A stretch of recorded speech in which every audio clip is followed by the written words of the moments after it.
All right, everybody, welcome to a special crossover episode of Locked On Avalanche and Locked On Devils. Teams go head-to-head on Friday. The Avalanche continue their East Coast swing. What are we going to get? I think we're going to get a good matchup. Devils, obviously much improved, and Colorado Avalanche seem to be hitting their stride as well. So a lot to get to. It's myself, Mr. Shaggy Von Doom, and Trey Matthews with a nice crossover. Let's get to it. You're Locked On Avalanche, your daily podcast on the Colorado Avalanche. Part of the Locked On Podcast Network, your team every day.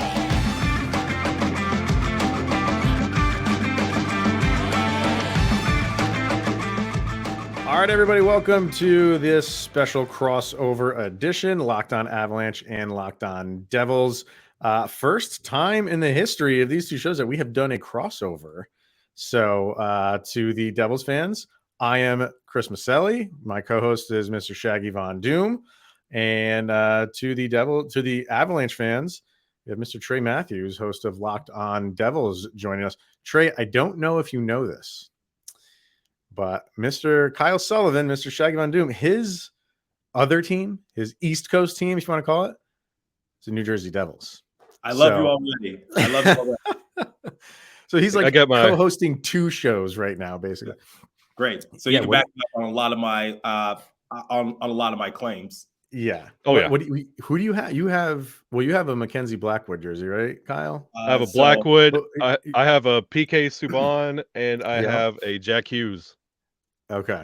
I need to get myself a Jack Hughes one. I got a Mickey Mouse jersey in my background. I got that from Disney World. Nice. Got my Nico Hischier one. I don't know if you can see it, but down there I got a Michigan State signed jersey by Cassius Winston. He went to the NBA, and I went to the same school with him, so I signed it. And then I got some other memorabilia right there. So I went to Final Four in New Orleans and got some stuff signed by Dominique Wilkins, Mike Bibby, Clark Kellogg, Penny Hardaway.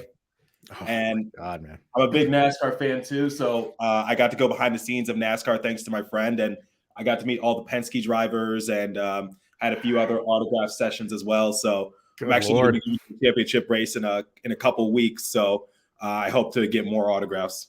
Oh my God, that's awesome! Yes, love it. So go Chase. Well, I mean, it's not too hot right now. No, it's okay. Chase, over there? It's not too hot right now. Okay, good. No. Well, I mean, we could take our pick on sports that you seem to like, but we're going to focus in obviously on our teams and the NHL. But first things first, thank you for making this your first listen of the day. That is always appreciated. You can follow our show on Twitter, LOPN_Avalanche on Twitter, Locked On Avalanche on Instagram, and follow our YouTube channel. We have a YouTube channel, Locked On Avalanche. Subscribe to that. Trey, why don't you throw out your socials before we get started here? Okay, you can follow the show's account at Locked On Devils, and you can follow my personal account at TreyMatt4. So that's TreyMatt and the number 4. Awesome. All right, Avalanche and Devils Friday night. Last year, Kyle and I were in attendance for this game. This was it was odd because last year was a back-to-back for the Avalanche. Islanders were the first game, Devils were the second game. This year, it's flip-flop. The Devils are the first game. Islanders are the back-to-back in the second game on Saturday. And if we remember correctly, Kyle, like Avalanche got out to a pretty good start in that game, and then it just completely fell apart. Yep. And Devils, I don't remember what the score was, like 4-2 or 5-2 or something. It was 5-3, and the Devils scored 5 straight goals to beat the Avalanche, and that was probably one of our most exciting games last year because obviously you guys ended up becoming the Stanley Cup champions, and this was in March. Our season was pretty much over. We needed some sort of excitement, and I was kind of writing off the New Jersey Devils already. And I'll be honest with you guys, I had to work a volleyball game, so I had to like listen to it on the radio, and I was just like, oh, this game is going to be a long night for me. But then I'm just like, wait, they just scored 5 straight goals? And I was just like, I couldn't believe it, quite honestly, especially against a team of your guys' caliber. That was one of our best moments last year. It was they couldn't stop the bleeding. Like once the goals started coming for the Devils, it was just one after another. And so to add insult to injury, you guys got off to a 3-0 lead, and then the Devils Exactly. You got off to a 3-0 lead. You scored 2 goals in period number 1, then 1 more goal in period number 2, and then it was all New Jersey Devils from there on out, led by Tomas Tatar, then Ty Smith, Damon Severson, Nathan Bastian, and Yegor Sharangovich. Okay. So I remember that Sharangovich goal. Yeah, it just once the Devils like started rolling, it just I don't know why. I just couldn't do anything about it. It was nothing to back to back. I mean, you're playing Long Island, then you're playing in Jersey. You could walk to those arenas, so it's not like they were crossing the country or anything like that. But I don't know. Devils just got the best of them that day. So, what do we expect this time around, Trey? Well, I mean, I guess we should start with just the Devils in general. So, because Avalanche are an East Coast team, Devils are our West Coast team, Devils are an East Coast team. Maybe a lot of the Avalanche faithful don't really follow them as much. So what are we getting out of the Devils this year? How do they look so far? A much improved roster, but some questionable coaching decisions. So I think when we look at someone like Lindy Ruff, a lot of people were just pushing for him to be fired just 2 games into the year because we went 0-2. We lost in embarrassing fashion. We lost 5-2 to the Philadelphia Flyers and 5-2 against the Detroit Red Wings. And I was one of the minorities who was just saying like, hey, let's slow down right here. Like it's early on in the season. I get that a lot of people aren't the biggest fans of Lindy Ruff, but you got to give it a chance kind of thing. And the New Jersey Devils have won 4 of their last 5 games. And their last game against the Detroit Red Wings, they won in big fashion. So the Red Wings scored first, but it was all New Jersey Devils after that. And the one thing I got to ask you guys before I go into a deeper analysis, are you guys familiar with Jesper Bratt? And be honest with me, are you familiar with his overall game and what he can bring to the table? Yes, absolutely. Yeah. Okay. Because one of the things I said in the previous episode that I recorded was that I think teams around the league still view Jesper Bratt more as an X factor than a star player. Because when you think of star players, I think people are going to go with Jack Hughes or maybe even Nico Hischier just because they were first overall picks. They tend to get more attention than Jesper Bratt, despite Jesper Bratt having a really good year last year. I said this year is going to be Jesper Bratt's breakout season just because I think he can definitely put his name into the all-star race and be a part of the all-star team. He was snubbed last year. I think he has a good chance of making it this year. And I don't know what the stats are right now, but in yesterday's episode, I said that he was in a 4-way tie for the most points in the NHL, and he was actually leading the NHL in assists. So the inside joke that Devils Twitter does, and this is courtesy of a fan account called the Brat Pack, we say that Jesper Bratt is the best player in the NHL. And right now, we can safely say that without any repercussion because technically he is if he's in a 4-way tie for most points in the league and also tops in assists. But digressing a little bit, so Jesper Bratt is certainly someone that I want people to pay close attention to. Jack Hughes, he's been creating more chances for himself. It hasn't really resulted in that many points, but he's going to get there. Nico Hischier has been solid as well. Dougie Hamilton seems to be back on track because he missed a good chunk of the season last year due to a facial fracture. And the overall question mark is goaltending because we got Mackenzie Blackwood, we got Vitek Vanacek, and then we got Jonathan Bernier. But the thing is, Jonathan Bernier is not set to return to in-game action until around Thanksgiving time. So we're a few weeks away from that sort of time frame. But according to Amanda Stein, who's a team reporter for the New Jersey Devils, she says that Andre Palat was not on the ice for practice for the New Jersey Devils. So I don't anticipate for him to play. He didn't play in the last game against the Detroit Red Wings. So he is still listed day-to-day. Mackenzie Blackwood, upper body, did not practice today either. But he's still listed day-to-day. And Amanda Stein did later tweet out saying that there is a possibility he could play. But if I had to make a guess, I'd say Vitek Vanacek is going to get the start for the New Jersey Devils. Just better to be safe than sorry. And Jonathan Bernier was practicing with the New Jersey Devils. An emergency backup goalie and friend of my show, Kyle Shapiro, was also present at the practice to help out. And Ben Burnell, who covers the Utica Comets, our AHL team, he said that Akira Schmid and also Nico Dawes were still present in Utica along with their goalie coach. So I don't think the New Jersey Devils anticipate on bringing one of those guys up. So Mackenzie Blackwood, I don't know what the story is going to be like. Hopefully he is able to play tomorrow, but Then again, if we're playing against the reigning Stanley Cup champions, probably better to be safe than sorry and just give Vitek Vanacek a chance in net. And to put this in an equatable logic for Avalanche fans, if you're wanting to understand Jesper Bratt, it's the equivalent of Arturi Lehkonen and his spark plug that he brings to the team with the Chushkin type numbers. And like they're literally tied right now. So going into this matchup, I know we like to overthink and like kind of overlook the Devils as that team, but Trey, like we were doing our before the season predictions, and I predicted like the Devils to make a run at the playoffs. And with this roster construction, especially with Heischer finally returning to the lineup, and you have Brett really turning it on this year and starting hot out of the gate, like it's not inconceivable for that to be a possibility. With Heischer returning to the lineup, after Wood called out the team with that kind of embarrassing start.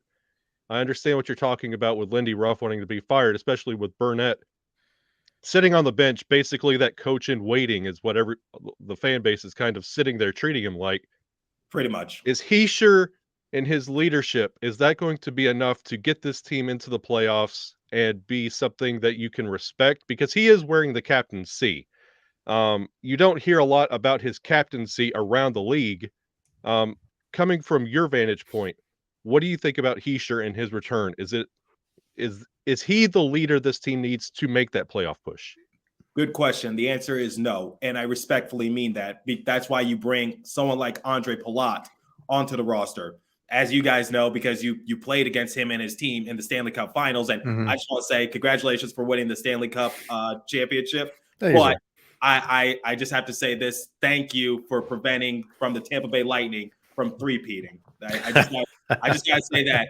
And I think that kind of drove Andre Palat more to test out the waters in free agency. And then ultimately, after we struck out with Johnny Gaudreau, he came crawling to us, essentially. But that is neither here or there. But Andre Palat, despite him not being on the same level in terms of overall production, similar to Johnny Gaudreau, he was still a very good pickup. That was always the plan B for New Jersey Devils. And the thing about Andre Palat is that he's actually won something. He's won 2 Stanley Cup championships. He's been in the league for a good while.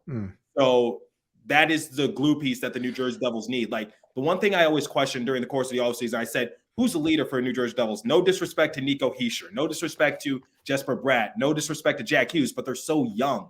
They're so inexperienced. They're still trying to find their overall games. So it's just like, you got to bring someone up to pull them by the bootstrings. And here's a great example. When the New Jersey Devils were started the season 0-2, and they were in desperate need of a win, Andre Palat had a big game because he heard the rumors that his coach was on the hot seat. He heard the rumors that the New Jersey Devils aren't legitimate. And instead of just, sitting back on it, he decided to take action. And in back-to-back games, he had a very respectable outing. That's what we've been looking for ever since Taylor Hall left. So having someone like Andre Palat onto the roster pays huge dividends for the New Jersey Devils. Yes, Nico Heischer might be the captain, but Andre Palat is the true leader that the New Jersey Devils need. We needed a lot of veteran leadership, so we bring in Andre Palat, we bring in Eric Haula, we bring in a few other pieces to just make us stop from being the youngest team in the NHL. We're still one of the youngest teams in the NHL, but we moved up a couple spots. So my overall mentality for Andre Palat is that he is the true leader of the team. You need that stuff. You need those guys that have been through where New Jersey wants to get, which is, playoffs and eventually Stanley Cup, hopefully. So you mentioned Lindy Ruff, so I want to get to him in a second. So we're going to hear from Bet Online and then kind of talk about that, and then this game specifically, what to expect from the Devils and the Avalanche. But first, let's do that one. That one looks better. All right. BetOnline.net, your number one source for betting football and the start of a new basketball season, as well as the Major League Baseball World Series. Find all of the latest player developments, team matchups, news, podcasts, and in-depth analysis on every game. And as always, BetOnline remains your continued source for all your sport wagering information with live betting and up-to-the-minute scores for every sport out there. It's the fastest and easiest way to check in on all of your favorite games and events, including, like I said, Major League Baseball, MMA, boxing, and even golf. Head over to the website today or use your mobile device to learn more. That's betonline.net. It's where the game starts. Boom. Good job, Kyle. Good job. All right. Lindy Ruff, you mentioned it after the first two games and they lose. You hear the chants, which kind of just drove me a little bit wild. I mean, that I think any coach, even if it's a rookie coach, I don't think deserves that. And then, you have Lindy Ruff, who's, kind of an established coach. He hears it and he took the high road. He said, the fans can do what they want to do. We haven't started off on the right foot. I get all that. He's seasoned. He's not going to say anything to really rile up the fans even more than they already were. So my question is, what do the Devils have to do to kind of quiet that down over the course of a season? Because if they miss the playoffs, those calls are going to continue from the fan base. I'm not saying that's what the Devils are going to do, but is it make the playoffs and then fans will be satisfied? Or is it anything short of that? He's going to hear that for the duration of the year.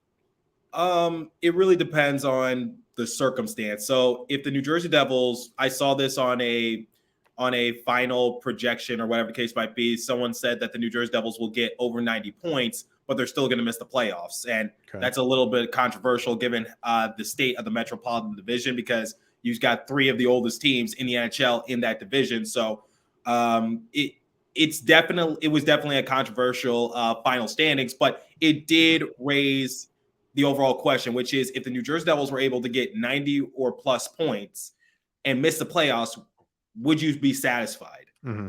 My overall thing is I want the New Jersey Devils to be competitive. My ceiling for them is wild card and then first round exit. That is my ceiling for them. Okay. So if they miss the playoffs by like a game or two, or if they were just, out of luck, then I can't really be mad about that. I just don't want them to be a gutter team once again. I don't want them to be in the lottery. I don't want them to be tanking for Connor Bedard come the end of the season. Gotcha. So that's my overall mentality. And this is Lindy Ruff's final year of his contract, and I don't anticipate for the New Jersey Devils to extend him because I think he's a short-term solution. I don't believe he's a long-term solution. So I think the thing is to let Lindy Ruff ride this out. If it's a successful season, then they're not going to renew his contract, and then Andrew Brunette will become the new head coach for the New Jersey Devils. I think that's the overall game plan for Tom Fitzgerald, because Andrew Brunette, look what he was able to do for the Florida Panthers in the midst of a scandal, and where Joel Quenneville had to resign. And basically, he still led them to a President's Trophy. He still led them to a legitimate playoff run. Right. You can't deny the overall success of Andrew Brunette. Yeah, it does seem like he is just waiting in the wings at this point, would be my guess. So, and you look at the Metro, you have the standings sit right now, obviously early, but Carolina, kind of where a lot of people anticipated them being right now at number one. And then you got the Penguins, and then you have the Flyers at number 3 right now. I don't think anybody anticipates that lasting for the duration of the season. No, and they're going to crash. Yeah, and then you have the Capitals, who are one of the oldest teams in the league, but you always have Ovechkin. They're one of those fringe teams. And right now the Devils are right after them, Rangers, Islanders, and Blue Jackets.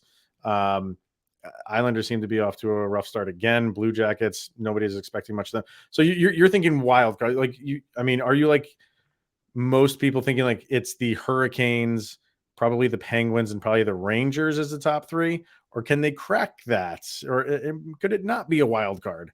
See, that was so difficult to make. And it's just like, okay, I'd say the Carolina Hurricanes are the only team pretty much guaranteed to make the playoffs out of the Metro, because they're going to make a deep playoff run in my eyes. So Carolina Hurricanes, then I said the New York Rangers, because if Shesterkin is able to repeat what he was able to do during the course of last year, or at least just a little bit, I think they'll be fine. And then I was like, Pittsburgh Penguins, Washington Capitals, New Jersey Devils. It's just like Devils are still so young, and yet the Penguins and Capitals, it's just like, yes, they're older, but they got that big 3 out in Pittsburgh in Letang, Malkin, and Crosby, which, by the way, that cannot last for much too longer. That has to end sooner rather than later. I respect the fact that they're trying to keep the band together. You already won your 3 Stanley Cups. Time to move on, in my eyes at least. But that's why I'm not a gentleman. And the Capitals is just like, they're a fringe playoff team. But the one thing I always say in sports, never underestimate one of the greatest to ever do that. You still got Ovechkin on the roster, and I'm sure he's going to find a way to get his team to the playoffs, even if he has to will them. So I think the realistic thing for the Devils at this point is just wild card, unless I see something else otherwise. But they do have a lot of promise. So the Metro, the one thing I could just rely on is like the Islanders and the Capitals and Penguins, some of the more older teams in the NHL. So my hope is that come midseason, they start to just hit a wall. I don't anticipate for the Columbus Blue Jackets, despite them getting Johnny Gaudreau, to go really far. They're one of the youngest teams in the NHL, so they're going to hit a wall come January for sure. And then for the Flyers, they're just a trend. They're gonna go down. So I give it another 2 weeks. Yeah, 2 weeks max, and then it's crash and burn time. Now I don't want to just be the center of attention for my team. I got to be past you guys. So shoot. So the Colorado Avalanche, in your last game against the New York Rangers, you came out with a win in a shootout 3-2, but you've lost some games that I'm pretty sure you would like to have back, if I'm correct. So what can we anticipate from the reigning Stanley Cup champs? For me, I really like how they've come out the last two games against the Vegas. Vegas game that was just, they lost at home to Seattle, and then the very next day played in Vegas, and people were kind of like, when is this team going to kind of hit their stride? And who knows if they've done it yet, but the way that they came out against Vegas and then the way that they came out against the Rangers is exactly what you want to see. They didn't, it wasn't like, they needed like 10 minutes of the first period to get their legs and get going. It was right off the puck drop. They were flying. So I would really, really like to see that again. You always want to see that, especially on the road, because you don't want that home team to get that first goal or get a little bit of a lead. And I say that knowing full well that you've reminded us that, the 3 goals last year meant nothing in the New Jersey Devils game. Right. So, these two teams there's no like animosity between these two teams, but if you're the Avalanche, I would like for them to remember that, because that was just a disaster. Like the dam just opened and it was over. So maybe there's a little bit of wanting to avenge last year's loss to the Devils in New Jersey. But I think they have come out just really just on fire the past 2 games, and I would just like to see that continue. I don't know what you think, Kyle. Yeah, because I just see I'm sorry. Sorry, Shaq. Just real quick, because I see some of the final results of your games. I see that you lost 4-3 against the Winnipeg Jets. I'm sure that's a game you'd like to have back. Sure. You mentioned the Seattle Kraken game. Love the Seattle Kraken. They're my second favorite team in the NHL. Their play-by-play announcer for the radio feed is my mentor. But that's a team you should not be losing to. Lost 3-2, and then against the New York Rangers, you came out with the win, but it was in a shootout. I'm sure you would have liked to have won it in regulation. Yeah, you got the 2 points, but at the same time, you let the Rangers walk away with the points. So my overall, that's where my overall mindset is with the Colorado Avalanche for right now. Yeah, and I'm glad you brought all that up. And like to echo Chris's point a little bit, like if I'm the Devils fans looking forward to this matchup, if you're going to get a win against Colorado, it would be this game on Friday, because this team is still figuring out how to get everything together. They lost Nas in the offseason. They lost Burakovsky. They're still trying to get this team. Also, Darcy Kemper. Yes, they did. Look how he's doing in Washington. That's addition by subtraction with acquiring Georgiev. But the Avalanche are still trying to figure things out. This is not the same team that won the Stanley Cup, but they still have the DNA that can do it again. And they're still trying to figure out how to put that together. Like those games that they dropped, when they go back around and play that team again, it's not going to happen again. So if the Devils are going to want to get that statement win to keep Lindy Ruff, to justify everything they're doing, it's going to be this game, because when you face the Avalanche again, this is not going to be the same team. Yeah, I mean, the one thing is, like, I know you guys aren't the same team, but at the same time, I have this mentality, which is you cannot sleep on any opponent, especially if you're the reigning champions, because at the time of recording, you guys are still the better team. And I have all the respect towards you. And I think you did dodge a bullet with Darcy Kemper. So I guess the rumors were true. Like he just had a better unit in front of him, and it wasn't just all him kind of thing. Yeah. Because if I recall correctly, I think he was the one in between the pipes for that game in which the New Jersey Devils were able to muster up 5 straight goals. I believe he was the one in goal. God, I don't remember because, like I said, it was a back-to-back game, so I don't know who they put in first. I can't remember, but and like Kyle was saying, like it is a different team. It's not the same. It's not the same team, but what is the same is the muscle of this team in Cale Makar, in Nathan McKinnon, and Mikko Rantanen. Those guys remain in Nichushkin. Like those guys are still around. You don't have Gabe Landeskog, and I think that is showing. What he does all over the ice, he's not the flashy player that Nathan McKinnon is. When he gets the puck, he's just like a bull in a china shop. Gabe Landeskog, he just does the grunt work, and that's why the Avalanche fans just absolutely love this guy. And when it's all said and done, I don't know if anybody can supplant Joe Sakic as the best captain in Avalanche history, but when it's all said and done, he might have 17, 18 years as the captain of this team. And that's going to go a long way. There might be some debate. It might come down to cups.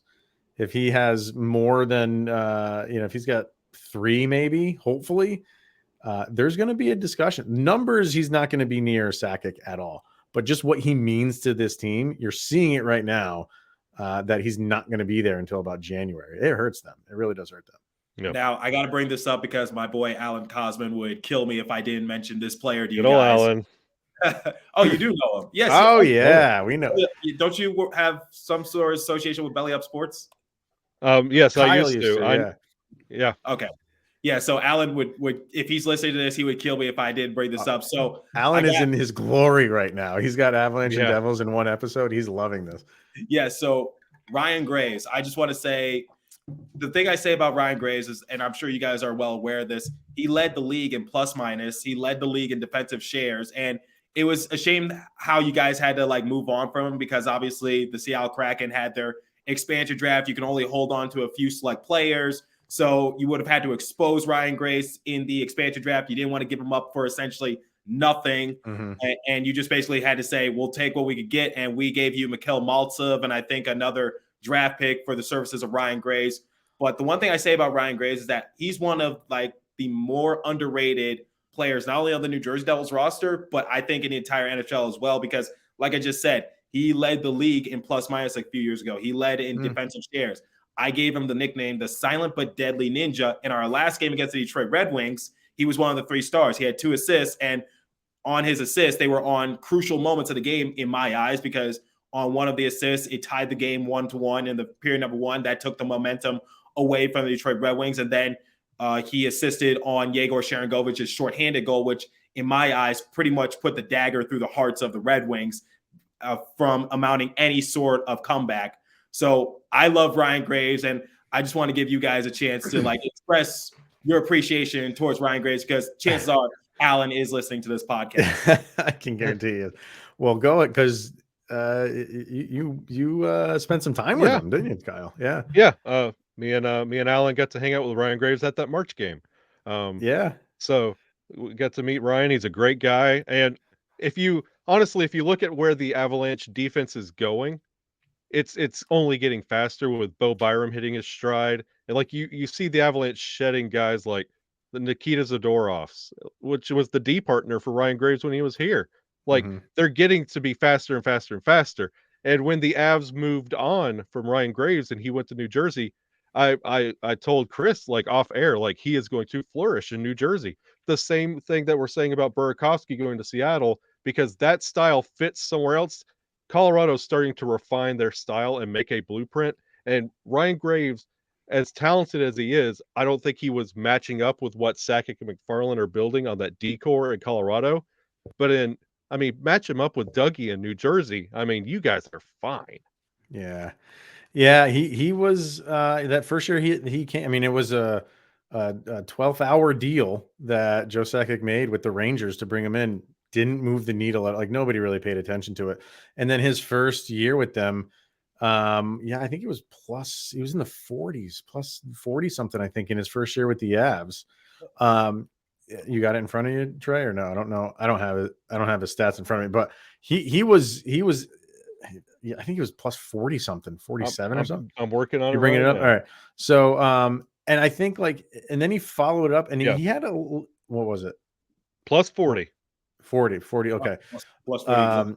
So, and then he followed it up with, it wasn't his best year, but you could see him battling. He was, he gives you his all. And what I liked about him for the Avs was his size. The Avs didn't have that. I think Eric Johnson was out that year with an injury, and he was really their muscle. And he admitted that, this team is fast, and he's like, that's one thing I'm trying to work on all the time is my speed. And how much faster can you really, once you're at this level, your skills could improve maybe incrementally, but speed is one thing that's just not going to miraculously become you, so Yeah. and I don't want to say he was expendable, because I don't feel like, if Seattle never came around, I think they would have loved to have him back. Yeah. But what Seattle was going for and what the Devils can use him for, like Kyle said it perfectly, where the direction the Avalanche were going in didn't really fit the style of play for Ryan Graves. So I'm happy he's latched on with you guys, and I'm happy he seems to be flourishing there. And he's still got he seems to be a popular player, and that doesn't surprise me. It doesn't surprise me because he has a good personality, and he's a darn good defenseman. So yep, it's good. Yeah. Last year, he had his career best in points and assists. His plus minus was in the negatives, but the New Jersey Devils just weren't really that good a team last year. And our goaltending was not good as well. So it was just like, that's not really a good reflection on him as a player during that time. But you still see the potential. There were rumors saying that Ryan Graves could be dealt away just because we got Shimon the Mets in the pipeline. We got Luke Hughes in the pipeline. So someone's going to have to go. I say hold on to Ryan Graves just because I love his overall impact. I think you can extend him at a very cheap price. Sure. And like I said, or like you said, he brings size. And that's the one thing that the New Jersey Devils have been trying to do, at least on the defensive side of things, the last couple of years, which is bring in big size. That's why we brought in Dougie Hamilton, Shakir Mukhamadullin, another prospect in our pipeline. We love what he brings in overall size as well. We haven't really talked about him that often, but hopefully he's doing all right. But we call ourselves, and we Devils personalities came up with this name, Sasquatch Squad. Yeah. Say that 10 times fast. Jeez. That's what I said. I said there's got to be an easier. I was outnumbered. I was just like, there's got to be an easier way to say to describe our overall size and our build, because Sasquatch Squad, it's just like, it's kind of hard. It's a tongue twister. Doesn't roll off the tongue at all. Sasquatch Squad. You're done. That's it. Three max. All right. So what are we thinking about this game? Let's get into maybe some predictions. I know last year doesn't play a part. We're talking about it, and that stuff happens. So this is, like I said in the beginning, this is not the second game of a back-to-back for the Avalanche this time around. It's the first game. So Avalanche have a couple days rest. When's the last time the Devils played? The Devils played just a couple days ago. So they played on Monday and they played on Tuesday. So they're both well rested. Yeah. So, okay. From that aspect, what are we thinking, Trey? What do you got for a prediction here? It's so hard just because the New Jersey Devils, I don't know if they're going to put up 6 goals or I don't know if they're going to put up 1 goal. But the thing is, I usually hate looking at advanced analytics, but the advanced analytics show that the New Jersey Devils know how to create for themselves. They just don't know how to execute. And teams like, similar to the Washington Capitals, they will expose it. Doesn't matter the age, doesn't matter what the circumstance is. Veteran teams will expose it. And you guys are the reigning champs. So I'm going to realistically say that the New Jersey Devils will come out on the losing end. I say Jesper Bratt's going to extend his point streak with an assist. But if I had to predict a score, judging based on how close your guys' games have been, I'm going to say 4-2, 3-2 most of the way, and then the Colorado Avalanche will get an empty netter goal. So I'm going to say 4-2 Avalanche. All right. And the way the Avalanche are going right now, their power play is unstoppable, and their penalty kill is the complete opposite. So if there's a lot of penalties in this game, it could be a high scoring affair because the Avalanche will score if they're on the power play, and the Devils will score if they're on the power play. So that is something that we'll have to watch. I don't know. How are the Devils committing penalty wise? Are they pretty? The thing is, like I said, the numbers won't show it, but they've actually gotten much better of it thanks to Andrew Burnett, because last year they were led by Mark Recchi, and that didn't really go too well. So, okay. So the numbers might not reflect it, but like I said, the overall game plan and the overall strategy is there. So currently, the New Jersey Devils rank 24th in the entire league for power play at 15%, and then for penalty kill, they're actually in the top 10 in the 6th position at 90.5%. So, their penalty kill, they're good. So that'll be fun to watch. Play, not really all that effective. So even though your guys' penalty kill isn't all that good, the New Jersey Devils are going to have to take it upon their shoulders to try to capitalize on any golden opportunities that you guys give us. So that'll be fun no matter who's on the power play. Right. So we'll have to watch that. But I want to see Georgiev in net again. I'm sure he will be, especially against these teams that can score. I want to see that. And then, there's actually 5 guys with 12 overall points. You have Pastrnak, you have Bratt, Panarin, Draisaitl, and our Valeri Nichushkin. So if Jesper Bratt gets a point or two, I want to see if Nichushkin will want to match him. I don't think Nichushkin's going to be there at the end of the year. I think Jesper Bratt will be there at the end of the year in terms of points. I think he can keep that up. Nichushkin, he'll be there, but I don't think he's going to be towards the top. I think he'll kind of settle down in after a little while. But I think he's taking advantage of Gabe Landeskog not being there right now. Yeah. So that'll settle down. Yeah, I know you guys are a little dinged up right now, but still. Yeah. But as far as a score, I gotta tell you, man, like one of my favorite players not on the Avalanche is Jack Hughes. Genuinely love watching that guy play. Another thing, Jack Hughes is off to a quote unquote slow start, and I know I sound like a broken record when I say this, but he creates great A chances for himself. Yeah. He's tops in the league for creating high danger shots, but they just don't find the back of the net. Right.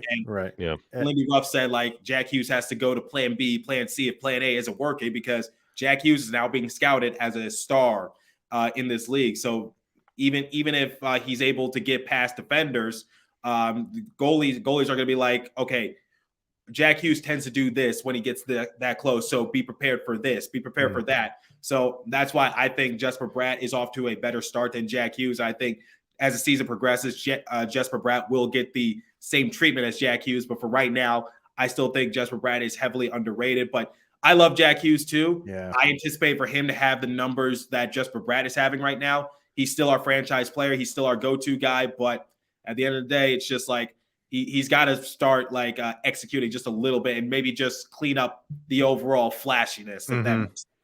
Yeah, it definitely does. But the game he played against the Avalanche last year, he was great. But yeah, I think this is going to be a good game. I think the Devils are going to want to, like most teams, are going to want to, prove their worth against, the defending Stanley Cup champions. So I think this is going to be a game. I think the Avalanche will come out on top, but I think this is going to be a 4-3 game, not decided till a little bit later. All right. Yeah. What do you think, Kyle? I was literally about to say 4-3, and this is going to be one of those that it's going to be similar to the game in March. Avalanche are going to come out.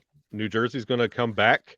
And this is going to feel like one of those that the Avalanche are going to win in overtime, and a win feels like a loss. And this loss is going to feel like a win for New Jersey. And both teams will handle it accordingly going forward. But I feel like it's going to be one of those dirty, scrappy, ugly games, but the Avalanche will squeak it out in overtime. All right. Well, goes to OT, at least we get a point. Yeah, that's absolutely. Right. So, strap in, because I think it's going to be a fun, energetic, entertaining game. So, all right, that's going to wrap it up for the first ever Avalanche Devils crossover. Thank you, Trey, for agreeing to do this. And why don't you just throw out your socials one more time before we wrap things up here? You can follow the show's account at Locked On Devils and my personal Twitter page at TreyMatt4. So TreyMatt and the number 4. And for my listeners, how about you guys, Chris and Shaggy, throw out your socials one more time? For the show, LOPN_Avalanche, Locked On Avalanche on Instagram, and then obviously on YouTube, just search Locked On Avalanche. Kyle has his own Twitter page at Shaggy Von Doom. there it is. All right, man. You guys have 1,000 subscribers on YouTube, right? We're almost hitting 2,000. We're pretty close. Get me to 1,000, please. I'm at 700. I'm at 711, less than 300 away from Come it, on, and I'm so close. Like, help me out. All right, Avalanche fans, that's your homework. Follow and subscribe to Locked On Devils YouTube channel. That's what you got to do. But by the end of the game tomorrow, let's get Trey over the 1,000 mark hump. That'd be great. All right, everybody. Yeah, what's up, Kyle? Go ahead. I said we could do it. We could do it. I believe in those YouTubers. We got it. All right, everybody. Thank you for tuning in. Enjoy it. It's going to be a good one. Thank you for making this your first listen of the day. For Mr. Trey Matthews of Locked On Devils and Shaggy Von Doom and myself of Locked On Avalanche, thank you for tuning in. Enjoy the game. We'll see you guys later.